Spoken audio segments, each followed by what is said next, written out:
जुल्फिकार ईदी साहब जाते हुए अपनी आंखें तक डोनेट कर गए थे। किस एज में थे वो, और उनकी आंखें किसी को डोनेट हुई। अभी हाल ही में एक बच्चा है, एक यंग बच्चा, वो अपने सारे डोनेटेबल ऑर्गन्स डोनेट कर गया पाकिस्तान में। 6 लोगों की जानें बची।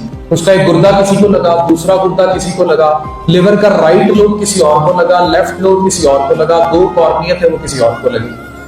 तो एक इंसान पोटेंशियली कितनी जानें बचा सकता है। ऑर्गन डोनेशन ना होने की वजह से हम डॉक्टर्स क्या काम करते हैं, अगर हमने किसी बेड के करीब से मरीज कम करने हो ना, लवाही के केले ले आएंगे, सेब ले आएंगे, जब हमने उन्हें भगाना हो हम कहते हैं एक खून की बोतल चाहिए।